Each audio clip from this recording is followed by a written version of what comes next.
Welcome to Quick Revision, where we post a past exam question every day to support you getting ready for your GCSE exams. How does it work? Well, it's really, really simple. You just pause on the question, give it a go, play for the solution, and if things haven't gone as well as you'd have liked and you need a full walkthrough, then you just carry on watching the video. If you like what we're trying to do here, please hit the like and subscribe button. Today's question is a harder probability question. It's come from a non-calculator question. It was worth 4 marks. I'd say it's probably around the grade 8. So have a good read with the information you've been given. And remember, with this type of question, you have got to be thinking about what do you know? What's your knowledge in this topic and how can you use it? All right. Hit pause, have a good go, and press play when you are ready to see the solution.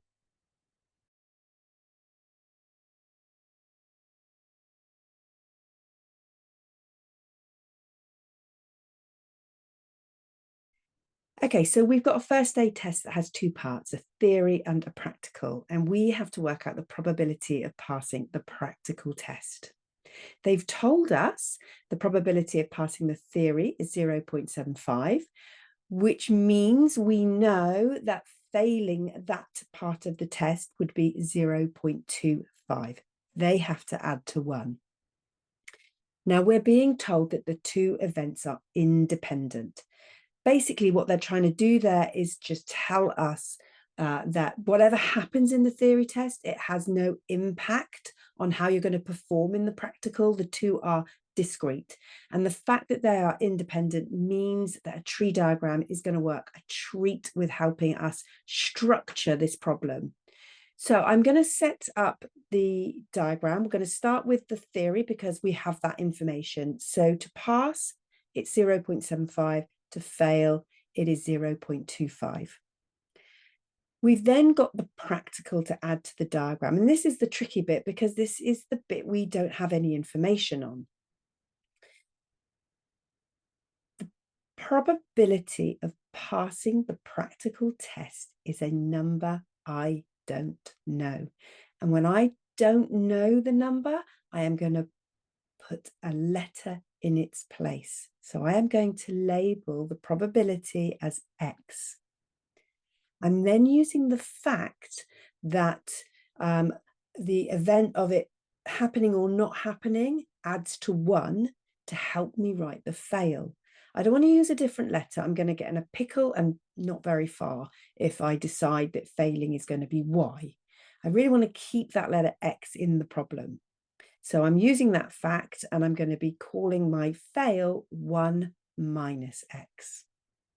I can then set the rest of the tree diagram up and I'm ready to consider the next piece of information that I'm going to use that was given to me, which is that the probability of passing only one of the 2 parts is 0.36.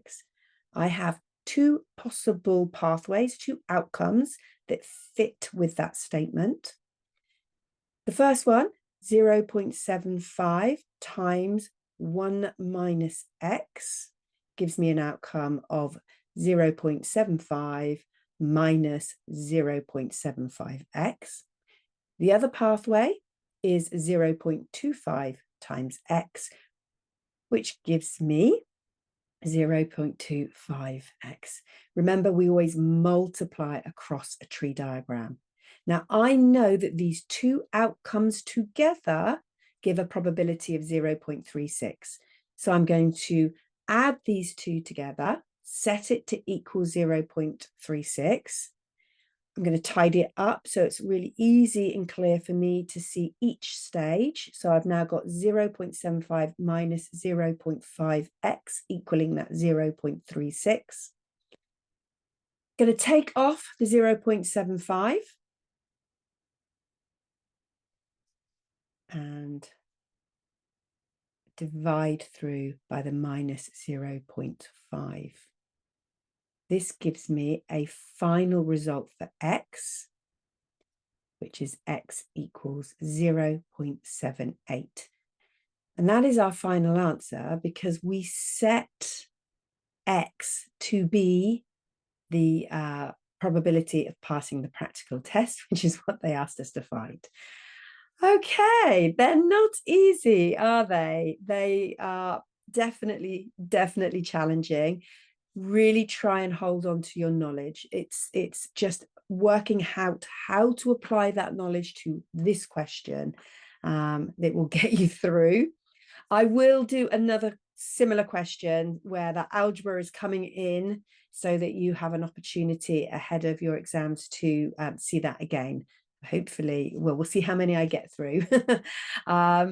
If you're enjoying what we're doing here, please hit the like and subscribe button, and I will hopefully see you in one of our next videos.